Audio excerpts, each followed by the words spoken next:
Hello Aquarius! Welcome back po sa ating channel, ang puro-purong asul Pinoy Tar 999. So this is your monthly reading, May 2026 kapalaran para po sa mga Aquarius. Nakapag-shuffle na rin po tayo at may mga cards na po dito. Isa-isahin natin, pakita natin.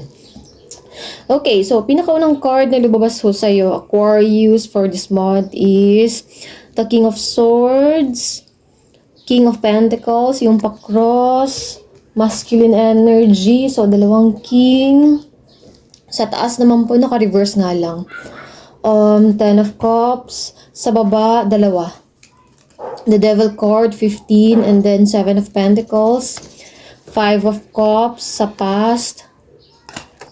And then dito, in the near future, naka-reverse pareho.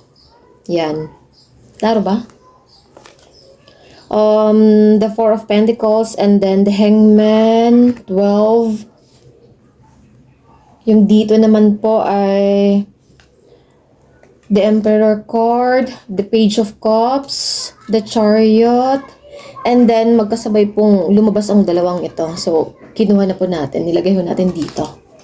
Okay, so siguro birthday mo sa 10, 5, 15, 7, 4, 12, 4, dalawang 4, 7, 8, and then 4. Pag ilang 4 na yun siya.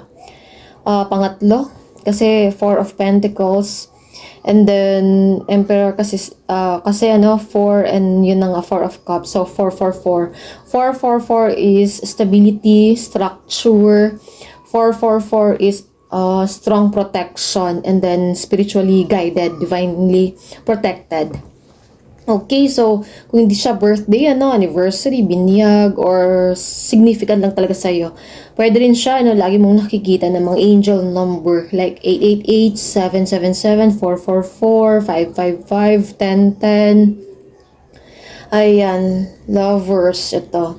And then 2 of Cups. A lot of romance. Into dating, adventure, kasamang taong ito. Kasama lagi ang taong ito. Ayaw mo kasi ng boring, ayaw mo kasi ng madaling mabagot. Sa totoo lang, ang Aquarius. You know what, Aquarius, bago tayo nag-start sa reading mo, may vision ako, off-cam kasi yun siya. Pinakita sa akin ng mga gabay ko about sa isang papel na importante. So, careful, baka kasi may mawala na papel. I don't know, bills ba, resibo ba, documents, files. Importante ho yan siya, and then baka kasi makalimutan mo or ma-misplace mo.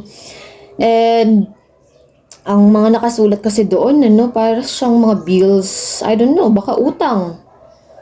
So, siguro ngayon pa lang, binabudget yung pera, tapos reminder lang, baka kasi sobrang gastos, or baka may makalimutan ka na bayaran, ganun, or di kaya naman po, na nagpapaalala sa'yo ng mga bagay na napagtagumpayan mo, natapos mo, nabayaran mo. Masaya tayo, di ba, kapag nakakabayad ng bills. Okay, and then the other one naman po, yung feeling na well-prepared, well-planned, very organized talaga, ready, wala nang mga nakalimutan, tapos last minute, may nakalimutan pala. Last minute, parang, may nakalimutan ako. Last minute, may kulang, my goodness. So, siguro may presentation, may kailangan ipasa, tapos may napansin ka sa files, documents, doon sa mga may kulang, may page na kulang. Siguro misplace mo, ganun. Okay, hindi talaga natin may iwasan, may mga times na kahit gaano tayo ka prepare talaga, planado na, planchado talaga, meron talagang pero sige lang, na lang natin, magiging okay naman siya. The way na i-handle mo yung sitwasyon, Aquarius, the way na yung bang pagiging professionalism. Char! Okay, so pinakaunang card dito, King of Swords, very strategic, intelligent, logical, rational, may authority na tao, may control. Ayan, and then may inaaral ka dito Aquarius, nakafocus ka doon, nagbabasa ng libro, ng tablet, may nire-research sa laptop, sa ano man yan siya. Ayan no, ang dami pong mga libro, papel, ballpen, lagi siguro nagsusulat, taking down notes, ganun. May ini-scan, binabasa, detalyado, kumbaga. Yan, may inaaral. Lumalabas yung pagiging, madiskarte, pagiging matalino mo. Aquarius. Parang hindi lang din halata, kasi ang pa-cross na card is, kumakain ho siya. Malayong malayo. So, siguro yun yung mga nakikita ng mga tao. Tsaka, feeling ko naman, Aquarius, yun din yung pinoproject mo. I don't know, para kasi siyang, you are acting dumb. You are acting innocent. Pero, sa totoo lang, alam mo, sa totoo lang, basang-basa mo na. Yun yung, dito, may strategy ka dito. Aquarius. Okay, and then, yun ang secured, stable, independent na tao, magaling sa investment, and then businessman din kasi ito, successful businesswoman. Kumakain ho siya. So, pay off, harvesting time, hardship paying off, unti-unti mong nararamdaman yung mga prosperity, abundance, mga pinaghirapan mo. Ayan, deserve naman talaga, mabilis yung transition, yung nararamdaman ko dito. Tapos, kasi siya yung bang seryoso. Halimbawa, ito kasi yung nararamdaman ko sa dalawang card nito, yung bang walwal, party, inuman, kasama mga kaibigan, barkada, ganon, walwal, party, tapos kinabukasan, nasa school na. Ang bilis ng transition, nasa school na, may recitation, may presentation, tapos ang galing mo pa rin talaga, Aquarius. Hindi halata na pagod ka, hindi halata na walang tulog, baka may hangover, Wow, so, ang ganda ng energy, parang restless. Oo. And then, isa din sa napansin ko dito, nang gaganda kasi ng card, lalo na dito, Ayan. May mga kulay kasi na nandito. Lumalabas yung pagiging artistic, yung creative passion mo, Lumalabas po siya. Very vibrant yung color. Siguro sa pananamit mo, the way na i-express mo sarili mo, through sa damit, sa shoes mo, and then also, I don't know, para kasi siyang, nag-makeup, pakak, pakak yung blush on. Makikita mo kung nagsastruggle, pero makikita mong putok na putok ang aking blush on. Pinkish, hindi halata na puyat, hindi halata na stress.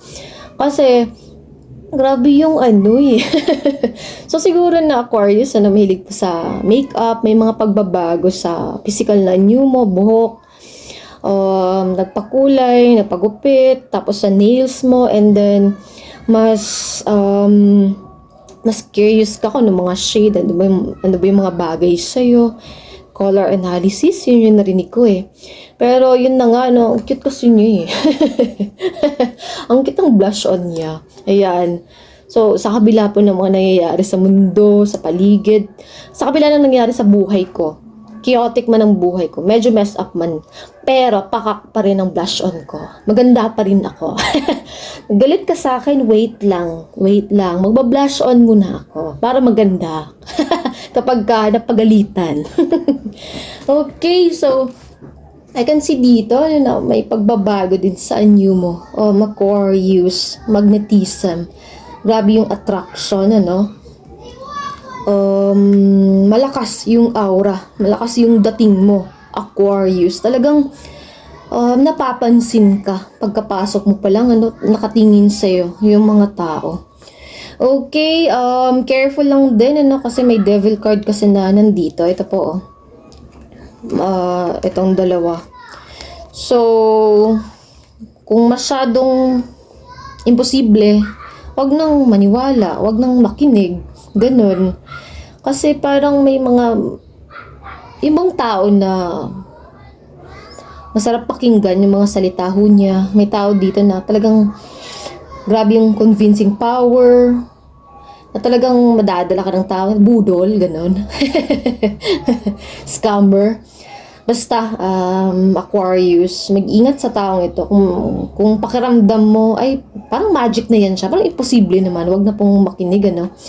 Huwag na pong pansinin ng taong ito. Wala namang ganun kalaki. Wala namang ganun kadali. Walang instant. Talagang pinaghihirapan ho natin yung mga bagay-bagay. At saka, baka kasi mas malaki ang kapalit. Baka mas malaki yung makukuha ng taong ito kumpara sa iyo, Aquarius. So, maging mapanuri sa mga tao na nasa paligid mo, Aquarius. Okay, and then ito na nga, past kasi ito, nangyari na siya or nararamdaman mo pa rin. Kasi parang may nangyari dito na party celebration. May nangyari dito na deserve mo naman yung ganung gathering, ganung mga party celebration. Hindi naman kinakailangan bongga. Pero din naman siya, 'di ba? May mga tao na nandun. Pero siguro may taong hindi sumipot or sa kabila po ng mga nangyayari sa'yo na kasiyahan, tagumpay. Sa kabila ng maraming tao na nakapalibot sa'yo, nalulungkot ka pa rin, Aquarius. Siguro, some of you Aquarius, first time mong maramdaman yung ganito. Pero kulang siya kapag walang tao na nasa-share natin yung ating pong tagumpay. So, nalulungkot ka, parang nag-iisa. Although may mga kasama naman, may mga kaibigan, pero may tao dito na hinahanap-hanap. Okay, so a lot of action. May plano dito, and then strength card, mas malakas ka kaysa sa iniisip mo. Tsaka may mga bagay dito na iniisip mo ng paulit-ulit, kinakabahan, nag-alinlangan, siguro natatakot din, nag-aalala. At the same time, may tao rin pong nag-aalala sa'yo dito, Aquarius. Baka kasi madala ka sa sobrang lakas. Aquarius kasi hangin din yan siya Extraordinary, yung card na strength card number 8. Mga bagay na hindi ginagawa ng nakararaming tao. Ikaw lamang po ang kayang gumawa ng mga ganun. Tsaka careful sa mga iniisip mo ngayon, Aquarius. Okay, so focus din po yung sa romance, love, relationship, romantic partner. So, may inaaral nga. May tao rin pong magbabalik. May tao pong magpaparamdam. Okay. So, yun lamang po ang ating reading para sa mga minamahal ko pong Aquarius. Maraming salamat po. Bye!